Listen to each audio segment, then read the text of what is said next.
It's no secret that Google has always had quite a tough time when it comes to their own hardware and its placement in the smartphone market. Some things Google has always done so well at, and that is the camera.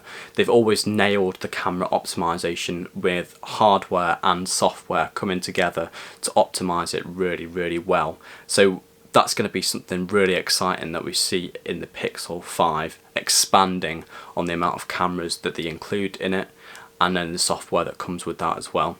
But it's always had a tough time in terms of its sales.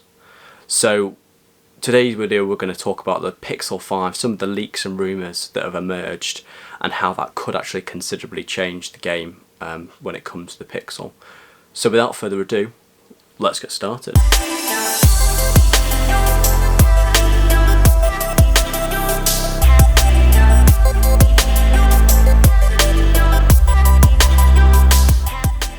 So the flagship Pixel phones have always just done alright for Google. They've never had considerably good sales, and this is no secret to anyone. In comparison to that, when Google decided to change the game slightly and announce the Pixel 3a, that did amazingly well. The sales for the Pixel 3a were fantastic, and it really changed the game because you could get some fantastic specifications for £399 with the Pixel 3a. So it considerably changed the way Google was looking at their Pixel lineup.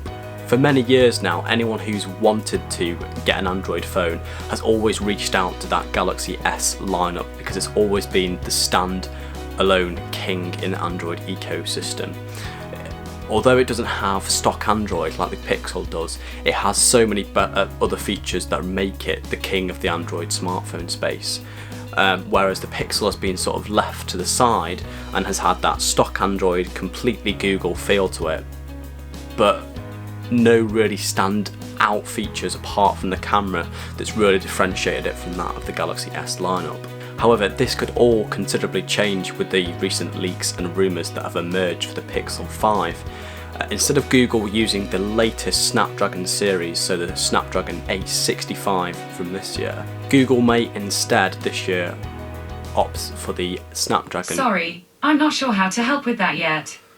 Google may instead opt for the lower Snapdragon 765 processor, which is a slightly less powerful processor, but still comes with that native 5G support, which is obviously quite standard for 2020, and also has some really good features such as really good battery optimization to make sure that the Pixel lineup lasts a full day, which is something that there's been lacking in previous iterations of the Pixel phone, and not lasting a full day worth of battery life. So having Google hardware and Google software combined together means of course that we're going to get the latest Android 11 straight out of the box with the Pixel 5, which is fantastic, and really quick updates as soon as Google do release another update, because it's their own devices so they get it first. We've got things like 6 or 8 GB of RAM, which is fairly reasonable for a mid-range smartphone.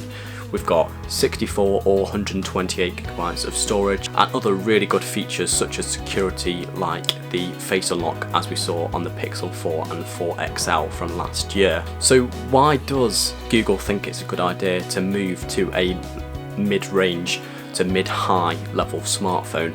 Well, it does seem like it's very clever thinking, because the Pixel 3a, as I mentioned before, sold like hotcakes for Google. It sold really well and did more sales than that of the Pixel 3. So to place their Pixel 5 in a mid to mid-high range smartphone area, it would mean that hopefully Google will be able to expand the amount of sales that they get for the Pixel 5, and also not put the price point of £1,000 plus on it, which means it's more accessible for a lot of people who want that stock Android feel, but at a very reasonable price as well. And to expand on that slightly, we've got sort of a natural space within the smartphone market, because we've got Apple, who have got their iPhone 11 Pro, which is of course £1,000 plus for that area on the iOS ecosystem. And then on the Android side, we've got Samsung with their Galaxy S20 lineup, which again is £1,000 plus for those top of the range features, whereas Google could fit somewhere in the middle for people who want that stock Android ecosystem with really regular updates from Google, but at a sort of reasonable price of £799, £699 to be more accessible to a lot more people. Additionally, another thing that Google may actually expand on this year is the amount of cameras that they pile into the Pixel 5.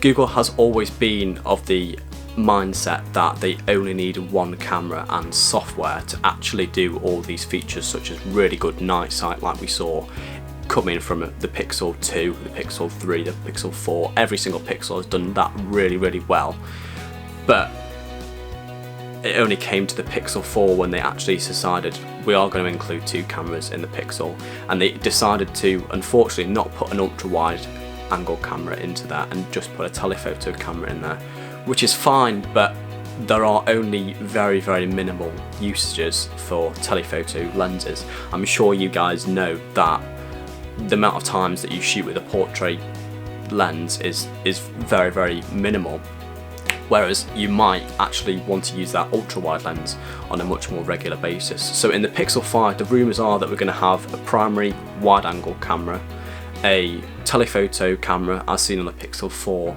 and again now we're going to see an ultra wide angle camera, so that Google bringing their googly feel to the camera and the Google software, which has always been such a good reason to buy a Pixel smartphone. So that's something really exciting to look forward to in the Pixel 5 as well. So it does seem like Google is finally coming to the kind of realization of where the Pixel lineup should be placed in the smartphone market. It should be a mid to high range phone, but not at that £1,000 price point plus, because it's never been a smartphone that people have thought, actually I'm going to buy that one, I'm going to get that as over the Galaxy lineup, because the Galaxy lineup has always been consistently the king of the Android smartphone space. But for people who are just wanting the simple Android ecosystem as well as the combination of Google's own hardware, then a price point of £699 or £799 seems like a really logical thing to do. Of course, we are still rife with rumours of the Pixel 4a, which is going to launch again in the UK and in America for £399 and $399, which is fantastic to see. Hopefully that sells really well. It's going to come with that hole punch design as we've seen on the Samsung Galaxy lineups and many other phones from last year and this year, and it should hopefully sell really well for people again wanting that stock Android feel to their smartphone. As always, if you've got any questions about the Pixel 5 or even the Pixel 4a, make sure you link them down in the comments below and I'll get back to you as soon as I can with a response to those questions. If you enjoyed this video, make sure you give it a big thumbs up, as it really does help out the channel, and if you're new to the channel, make sure you hit that subscribe button down below for all the latest tech reviews, hands-on and first impression videos. I'm Dom, thank you very much for watching, stay healthy, stay safe, stay inside, and I'll see you in the next video.